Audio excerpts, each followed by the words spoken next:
जातीय जनगणना और प्राइवेट नौकरियों पर असर। जातीय जनगणना कास्ट सेंसस के बाद भारत में प्राइवेट सेक्टर की नौकरियों पर असर को लेकर कई चिंताएं सामने आई हैं, जिनमें मुख्य रूप से आरक्षण की मांग और उसकी संभावित चुनौतियां शामिल हैं। कैसे जातीय जनगणना प्राइवेट जॉब्स को प्रभावित कर सकती है? जातीय जनगणना के बाद सरकार के पास ये स्पष्ट डेटा होगा कि कौन सी जातियां सामाजिक और आर्थिक रूप से पिछड़ी हैं। इससे इन वर्गों के लिए आरक्षण की मांग और तेज हो सकती है।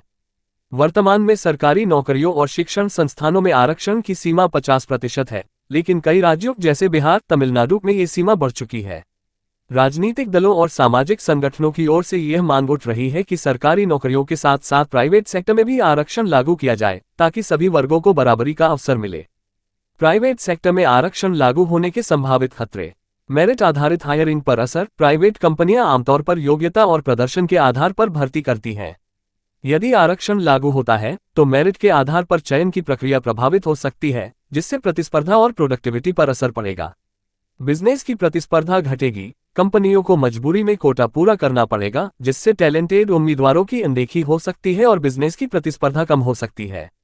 इकोनॉमिक ग्रोथ पर असर। प्राइवेट सेक्टर में आरक्षण से निवेशक और कंपनियां भारत में निवेश करने से हिचक सकती हैं, जिससे आर्थिक विकास की गति धीमी हो सकती है।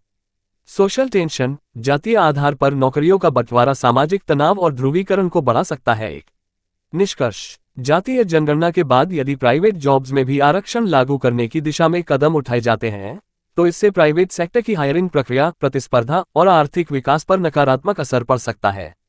साथ ही इससे समाज में जातीय आधार पर तनाव भी बढ़ सकता है। जातीय जनगणना के आधार पर प्राइवेट सेक्टर में आरक्षण लागू करने की मांग बढ़ रही है, जिससे भारत का जॉब लैंडस्केप पूरी तरह बदल सकता है। इससे मेरिट बेस्ड हायरिंग और बिजनेस की प्रतिस्पर्धा पर सीधा असर पड़ेगा।